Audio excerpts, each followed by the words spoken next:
तीन कृषि कानूनों को हटवाने के लिए, यानी यूँ कहें कि तीन कृषि कानूनों को रद्द करवाने के लिए जो किसान दिल्ली की सड़कों पर बैठा है, दिल्ली बॉर्डर्स पर बैठा है, वो किसान आज महंगाई से त्रस्त होकर महंगाई से निजात पाने के लिए, सरकार को जगाने के लिए 2 घंटे का प्रदर्शन भी कर रहा है। सड़क किनारे वाहन खड़े किए जाएंगे, सड़क किनारे प्रोटेस्ट किया जाएगा। बहादुरगढ़ में एसडीएम ऑफिस के बाहर प्रोटेस्ट किया जा रहा है और ठीक 12 बजे हॉर्न बजाया जाएगा। हॉर्न बजाकर सरकार को जगाने की कोशिश की जाएगी। अब इस हॉर्न की तुलना प्रधानमंत्री मोदी की ताली और थाली से भी की जा रही है। इन्हीं मुद्दों पर बात करने के लिए आज हमारे साथ हैं भारतीय किसान यूनियन उग्राहा के प्रधान जोगेंद्र सिंह उग्राहा। सीधे बात करते हैं उनसे। उग्राहा जी, आज का जो ये प्रदर्शन है, तीन कृषि कानूनों से इतर ही कहेंगे, क्या है इस प्रदर्शन का उद्देश्य और किस तरीके से प्रदर्शन चल रहा है? ऐसा ही जैसा आप सोचते हैं कि हमने डीजल की कीमतों को लेकर जो आम लोग हैं उनकी इनकम से उनका गुजारा होना मुश्किल हो गया। दालों का रेट देख लो, दूसरी वस्तुओं का रेट देख लो, क्योंकि किराए बढ़ गए, डीजल की कीमतें बढ़ गई, पेट्रोल की कीमतें बढ़ गई, आम जनजीवन के लिए जो दिक्कतें खड़ी हो गई। इसलिए आज हमने ये प्रोग्राम रखा है सरकार को संकेत देने के लिए कि भाई साहब, आप जब कुर्सी पर बैठे थे उस टाइम संसार मार्केट में कच्चे तेल की कीमतें क्या थी और आज क्या हैं, देख लिए। अगर संसार मार्केट के हिसाब से तेल की कीमतें तय होती हैं तो इसका मतलब संसार मार्केट की कीमत 2014 में जो था $151 की एक बैरल आती थी, आज 72 की एक बैरल आती है। आधी कीमत है संसार मार्केट में। इसलिए तेल की और गैस की कीमतें जो है आधी होनी चाहिए थी। आज आपने आपके अंधेर नगरी ने उसमें टैक्स लगाकर लोगों के ऊपर बजनाव डाल दिया, जबकि उनकी सारी इनकम बड़े बड़े शॉपिंग मॉल खोल दिया आपने, वो दुकानदार छोटा मार दिया और बड़े बड़े अदारे, कारपोरेट के अदारे आ गए, वो लोगों ने सारी इनकम लोगों की सीमित कर दी है। किसानों को, मजदूरों के पास कोई काम नहीं है, खेती में कोई आमदन नहीं होती, इसलिए किसी को भी रोजगार नहीं है। इसलिए बड़ी पद्धर पर लोग, कोई इनकम कम हो गई है, खर्चे ज़्यादा हो गए, इसलिए उनका जनजीवन जो वो खतरे में बढ़ गया है। ये संकेत देने के आए हैं कि ये चलेगा नहीं। आप इसकी हॉर्न बजाकर उनको संकेत दे रहे हैं हम कि भाई साहब, कंध पर लिखा पढ़ो, आप जो कर रहे हैं ठीक नहीं कर रहे हैं। प्रदर्शन तो सड़क किनारे करना था, सड़क किनारे वाहन खड़े करने थे, सड़कें जाम नहीं करनी थी, लेकिन आप लोग एसडीएम दफ्तर के बाहर धरना दे रहे हैं। देखिए, हम ऑलरेडी KMP पर सड़क पर हाईवे पर बैठे हुए हैं, मोर्चा लगा हुआ है और KMP हमारे से दूर है। KMP पर भी इतने बड़े मोर्चे को उखाड़ कर लेकर जाते हैं तो वहाँ ट्रैफिक जाम होगा। इसलिए हमने सोचा भी प्रदर्शन ही करना है।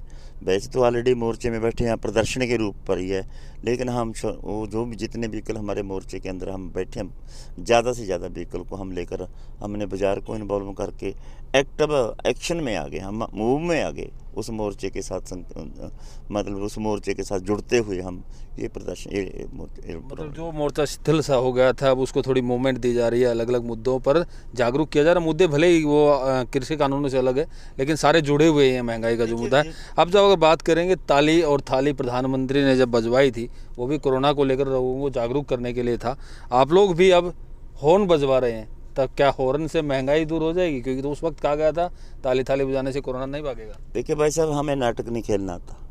हम जो भी करते हैं, किसी भी को कोई बात करते हैं, उसका कोई तथ्य होता है, उसका कोई अर्थ होता है। ताली कोई अर्थ नहीं है, ताली कोई दवाई नहीं है। थाली बजाओ, ताली बजाओ, कोई कोरोना की मेडिसिन नहीं है। ये हारने का संकेत है। तुरे जाने जो आप सड़क पर जा रहा है उसके लिए भी संकेत है, जो आसपास की गली से निकलता है उसके लिए भी संकेत है। ये दुनिया के हारने बजाने का मतलब है मोदी को एक संकेत देना कि होश में आओ। जनता तो तरह तरह कर रही है, जनता मर रही है, जनता को के लिए काम नहीं है, जनता के पास कोई रोजगार नहीं है। अब महंगाई शिखर पर चढ़ दी है आपने, इसलिए आपको होश करो। उनको संकेत के लिए ये हॉर्न है। ताली से कैसे मिल जाएगा, थाली से कैसे मिल जाएगा? जी, ताली थाली तो मजाक था, लेकिन हॉर्न संकेत है महंगाई का, हॉर्न संकेत है जनता का कि हुक्मरानों जाग जाओ, जनता आ रही है। अब नहीं चेते तो ये जनता कुर्सी से उखाड़ फेंकेगी। इससे अलग बात करते हैं कि कल गुरनाम सिंह चढ़ूनी ने कहा कि किसानों को अपनी सरकार बनानी होगी, क्योंकि एक सरकार जाएगी दूसरी आएगी, वो भी ऐसा ही करती है। मिशन यूपी की जगह मिशन पंजाब शुरू करने की कहा, क्योंकि पंजाब में किसान जत्थेबंदियाँ मजबूत हैं और सरकार बदलने का मादा रखती हैं। आप क्या कहेंगे? देखिए, जो चंदूनी साहब का बेचारा है ना, वो बना ले पंजाब में जाकर सरकार। उनकी जथेबंदियाँ बनी हुई हैं, वो पंजाब में सरकार बना ले अपनी, उससे कोई रोकेगा नहीं। लेकिन जब तक मोर्चों की लड़ाई चल रही है, जब तक तीन कानूनों का मोर्चा चल रहा है, इसकी लड़ाई को ख़त्म तो पहले कर लें। फिर तो चोन लड़ने वाले चोन लड़ लेंगे, नहीं लड़ने वाले नहीं लड़ेंगे। ये चन्नूनी साहब का विचार है, हमारे संयुक्त मोर्चे का जो कोई फैसला नहीं, उनकी पर्सनल राय है। लेकिन उनका कहना ये है कि सरकार भले ही बीजेपी की है, लेकिन पहले जो सरकारें थी किसानों की दशा तो वैसी ही थी। किसान उस वक्त भी आत्महत्या कर रहा था, किसान उस वक्त भी कर्जे में था। जब सरकारें किसान की दशा और दिशा नहीं बदल पा रही तो क्यों नहीं किसान ही राजनीतिक क्षेत्र में उतरता है? भाई क्या गारंटी है? सिस्टम के बारे में जानना बहुत ज़रूरी है। सिस्टम क्या है ये? जिस सिस्टम के अंदर हम बोलते हैं भी किसानों की सरकार बना दो, लोगों की दिशा सुधार देगी, क्या स्टेट गवर्नमेंट के हाथ वश में है कुछ? इसके ऊपर केंद्र सरकार बैठी है, केंद्र सरकार के ऊपर कॉर्पोरेट सेक्टर बैठा है, कॉर्पोरेट सेक्टर के ऊपर विश्व पर संस्था की नीतियाँ बैठी हैं, उनका कब्जा है। पॉलिसी कहाँ से तय होती है? पॉलिसी ऊपर से तय होती है, ऊपर से तय होकर नीति आती है। सब कुछ केंद्र के हाथ में है। केंद्र हाथ किसके हाथ में है? WTO विश्व पर संस्था की नीतियों के हाथ में है। विश्व पर संस्था की नीतियाँ किसके हाथ में है? कॉर्पोरेट सेक्टर के हाथ में है। वो जो भी कहते हैं वो करना पड़ेगा। आप आ जाए, मैं आ जाऊँ, कुछ भी नहीं सुधार सकेंगे। इस सिस्टम के साथ लड़ाई है। जब तक ये सिस्टम में सुधार नहीं होता, कोई भी सरकार बना दो, किसी की भी सरकार बना दो, इन नीतियों को लागू करेंगे तो लोगों का कुछ ऊपर निकलेगा। सिस्टम के साथ लड़ाई है, लेकिन सिस्टम पर राजनीति हैवी है और राजनीति पर धर्म और जाति हैवी है। कल जो प्रधानमंत्री की कैबिनेट का विस्तार हुआ, मंत्रिमंडल में फेरबदल हुआ, तो वहाँ भी इन्हीं चीज़ों का ख्याल रखा गया, क्या कहेंगे?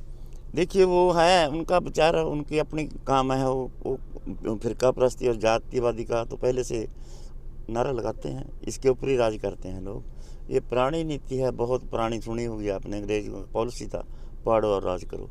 पाड़ने का क्या एक ही है तरीकाकार? धर्म के लोग के नाम पर लोग फाटेंगे, जाति के नाम पर फाटेंगे, खित्ते के नाम पर, इलाके के नाम पर लोग फाटेंगे। उनको पाड़कर राज करने की पॉलिसी है। यही पॉलिसी अपनाई हुई है मोदी साहब ने शुरू से। तो अब क्या लगता है किसान आंदोलन का क्या समाधान होगा और कब होगा? क्योंकि बातचीत के दरवाजे दोनों तरफ से कहते हैं कि खुले हैं, लेकिन वो दरवाजे जो खुले कह रहे हैं वो तो बंद ही नज़र आते हैं, कभी खुले ही नहीं। देखते जाइए, ये खुले नहीं हैं, ये तो बंद किए हुए हैं। खुले का तो नाटक करते हैं आपके लिए, मीडिया के को बताने के लिए। भाई हम तो तैयार हैं, किसान ही नहीं बात करते। देखिए, किसान एक फरियादी है। 300-400 किलोमीटर से जाकर सड़कों पर, दिल्ली की सड़कों पर 7.5 महीने से बैठा है। किस हालत में गुजरे हैं ये लोग? रात को, आधी रात में किसी का टेंट उखड़ गया, कोई रात को लगा लेगा? बारिश के अंदर उसका आटा भीग गया, कपड़े भीग गए, रात को कोई सुखा लेगा? सर्दी की रुत में हम पानी में कपड़े भीगे हुए लोगों को देखा है। ऐसी हालत में लोग जीवन जी रहे हैं, सड़क पर बैठे हुए हैं, और फिर भी उनके हौसले बुलंद हैं और सरकार चुप है। ये तो फिर देखते हैं। सब्र है हमारा, हम सब्र से बैठे हैं। सब्र किसका टूटता है? सरकार का टूटता है कि किसानों का टूटता है? जिसका सब्र टूट गया वही हार गया। ये सब्र की लड़ाई है। अब सब्र किसानों का टूटता है या सब्र सरकार का टूटता है? जिसका सब्र टूट गया वो हार गया, यही कहना है किसानों का। और किसान सब्र अपना बनाए हुए हैं। किसानों का साफ तौर पर यही कहना है कि जब तक ये लड़ाई नहीं जीतेंगे, क्योंकि 3 कृषि कानून महज किसानों का ही सत्यानाश कहें या किसानों का ही जो नुकसान नहीं करेंगे, आम जनमानस का नुकसान करेंगे। महंगाई बढ़ेगी और महंगाई का ट्रेलर तो देख ही रहे हैं। उसी ट्रेलर को ख़त्म करने के लिए या उसी महंगाई से निजात पाने के लिए, पेट्रोल डीजल को रेट कम कराने के लिए आज किसान जो 3 कृषि कानूनों की लड़ाई लड़ने के लिए खुले आसमान के नीचे बैठा है, आज उन महंगाई के जो मुख्य हथियार बन गए हैं, पेट्रोल डीजल के रेट कम कराने के लिए सांकेतिक प्रदर्शन कर रहे हैं। हॉर्न भी बजाएंगे। हॉर्न संकेत है महंगाई का, हॉर्न संकेत है जनता के जागरूक होने का, हॉर्न संकेत है सरकार को चेताने का। इसलिए सरकार चेत जाइए, 3 कृषि कानून भी कम करिए और पेट्रोल डीजल के रेट भी कम करिए, ताकि आम जनता पर जो महंगाई की मार पड़ रही है, आम जनता को कुछ राहत की सांस मिले। प्रवीण कुमार धनखड़, पंजाब केसरी, टिकरी बॉर्डर। हमसे जुड़े रहने के लिए हमारे YouTube चैनल को सब्सक्राइब करें और नई वीडियो की नोटिफिकेशन के लिए बेल आइकॉन को दबाएं। अगर आप ये वीडियो Facebook पर देख रहे हैं तो लाइक जरूर करें और ज्यादा से ज्यादा शेयर करें। धन्यवाद।